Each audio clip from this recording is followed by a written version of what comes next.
The possibility of sound in space really allows the listener to have a different kind of experience than they would in a normal... Welcome to a new edition of the Neon Jazz Interview Series with jazz composer and producer Lea Bertucci.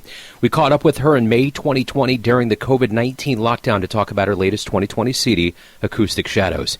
She also opened up about her career in jazz, one whose work describes relationships between acoustic phenomena and biological resonance. It's a good one. Enjoy. I figure talking about the music is probably a good thing to do right now. So thanks for taking a minute out.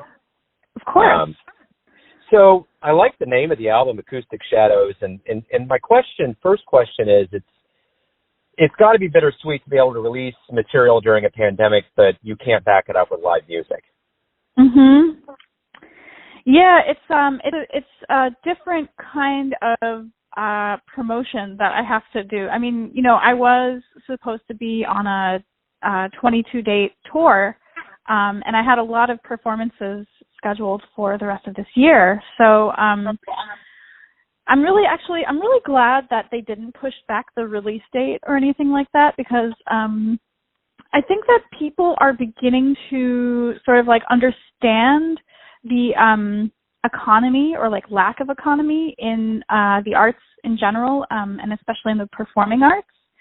So I think that people need art right now to help them through this moment. And, you know, I'm actually like excited to have a place in some of that, hopefully. I think we're probably starting to figure out, too, along with first responders, artists are probably just as important, because if there wasn't music or TV or film or visual arts, I think we would all be in a very, very bad space as a world society. Yeah, you know, I mean, I think that like people are sort of like understanding how important art is to quality of life. You know, it's not just about like having a record to listen to. It's also about like, you know, like art is also, you know, the couch you're sitting on, it's design, it's, you know, it really is the marker of civilization. I don't know if we're as important as first responders, you know, because if I stop making art, it's not as though someone is not going to be fed.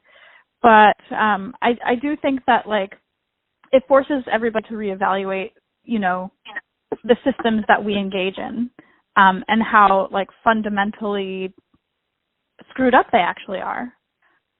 Yeah, without a doubt. I agree. So talk to me a little bit about how your musical seeds began. Where were you born and raised, and kind of how did music become a part of your life?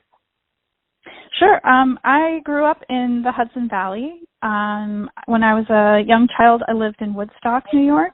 And I've played saxophone since I was 9 years old.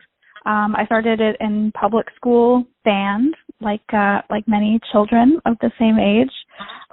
Somehow I ended up sticking with it. I have a degree. I have like a BA in visual art. So even though I don't have a music, I didn't go to music school, my education in visual art definitely has influenced the way that I think about composition and the way that I approach music. So what was the first live jazz show that you saw that really, really inspired you? Well, when I was a teenager, I used to work at a vegetarian cafe in my hometown. And at this cafe, they would have a lot of jazz and bluegrass and folk music live. So that was really, you know, the first place that I saw a lot of really amazing free jazz artists. I guess maybe like one of the first that I saw that was really amazing to me was Don Byron, who's a clarinetist, really active in like the downtown free jazz scene. And I remember he came and did a set where I worked, and it was one of the first times that I had seen, you know, free jazz or sort of unconventional jazz performed live. And it was really amazing. I was really it kind of revolutionized the way that I thought about music.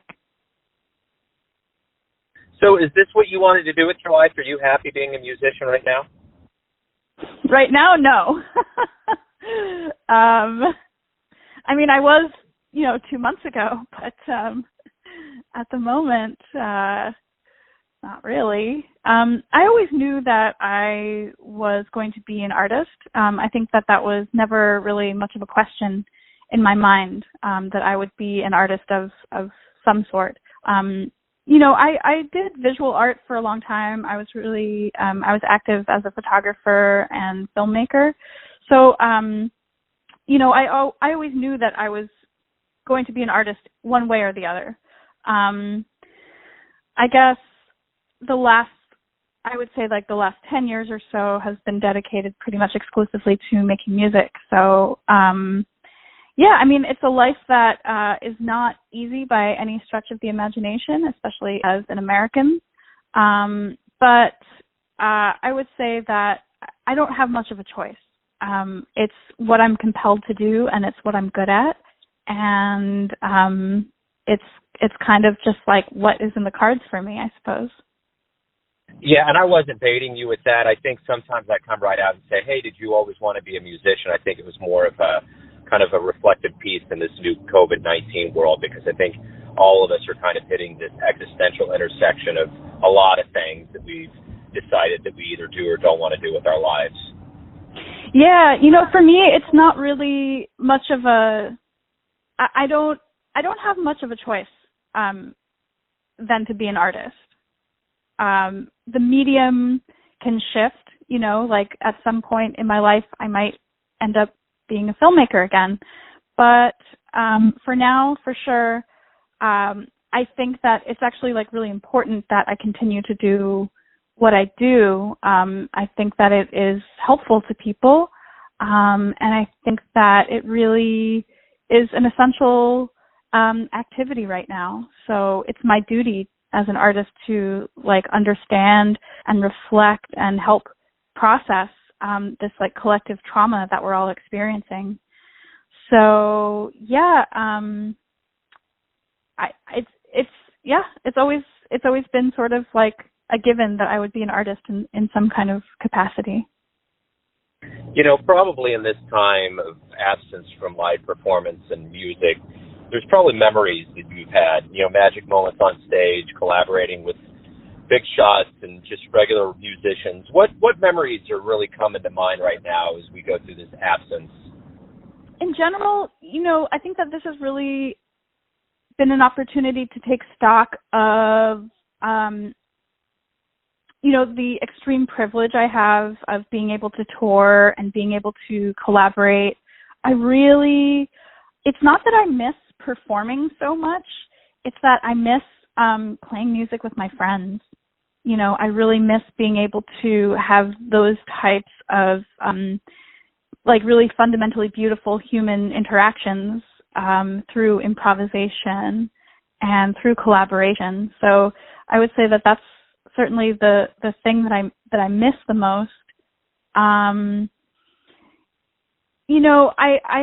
I've been able to travel the world. I've gone to all sorts of weird places and amazing places, and I've been able to have all sorts of experiences, and I've been able to, cultivate relationships with people all over the world. And it's really cool the way that there seems to be like this international family of the avant-garde, of experimental musicians that I definitely feel a part of. So, I mean, yeah, I guess, it's not like one particular thing. It's more just the general sort of feeling of being able to be in motion, being able to present my work and collaborate with people. So, are you a fan of vinyl? Yeah, vinyl. I do really love the objecthood of vinyl. There's something very satisfying about getting like a really beautifully produced physical, product. I think there's definitely something very satisfying in it. I think that like vinyl is it's something that I've been thinking about a lot. You know, it's a really specific kind of format, and that format has its limitations. So I don't think it's the end all for, you know, musical releases, but I do definitely appreciate the beauty of the design and just the object of vinyl. What's the last vinyl you dropped the needle on? What did I listen to? There's a new Beatrice Ferreira record that is on Room 40 Shoots that just came out. That is a really amazing release. So I think that was probably the last vinyl I listened to. Right on. So why do you love jazz? Jazz to me has always been a revolutionary type of music. And I think that there's something really super powerful about that. I think that there's a sort of like political and social mindedness and spiritual mindedness that is baked into the especially, you know, the type of jazz that I am most attracted to. So I think it's a uniquely American music. I think it's a music that speaks to the experience of marginalized people in the States. So I think it really occupies a certain unique place. I've always really appreciated the kind of like anti-institutional vibes that jazz has had, and the way that innovators in jazz approach that. I think it's revolutionary music, essentially. I agree. So we are eventually going to get back to live music, and I want to know from you, what realizations do you hope we collectively get as musician and as audience member when we do return to the live venues? Well, I hope that, you know, as I was kind of saying before, I hope that like this is an opportunity for people to really reevaluate how they spend money, what they spend money on, and to appreciate and not really take for granted live music. I think that, you know, the streaming thing is cool. It's great to, you know, maintain visibility that way. But I don't think it's a real substitute for the live experience. I think it's something else. So I'm hoping that, you know, especially with like, you know, the Bandcamp free days and the kind of, you know, realization that, you know, the music industry is not friendly to artists, and that we really need a new model for patronage and for sustainability, so that musicians can actually, you know, have a shot at some kind of life that is not, you know, below the poverty line. I hope that when, you know, things start to reemerge, you know, live shows, I hope that people, will actually like value it more and not sort of balk at paying $15, $20 for a ticket. I agree. I totally agree. So finally, everyone has a perception of you, your family, your friends, your fans, but you're living your life. Who do you think you are? Oh, gosh. I ask my therapist that all the time. I'm not really sure how to answer that question. You know, I mean, there's never a right or wrong answer. There's never a length on that. It's very open. It's like free jazz. Yeah. I guess, you know, what I try to do is like, as much as possible, you know, put forth some kind of like compassion and positivity into the world.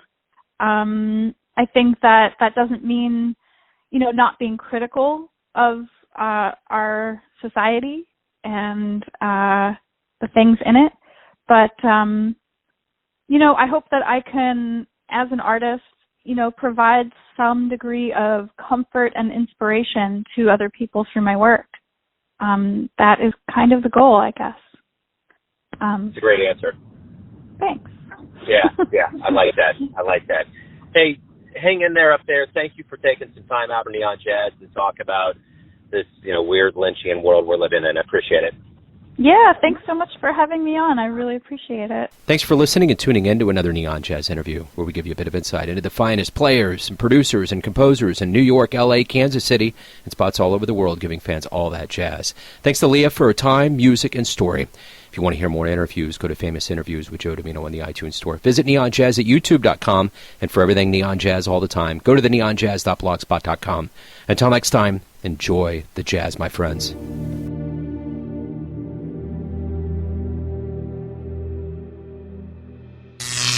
Neon Jazz.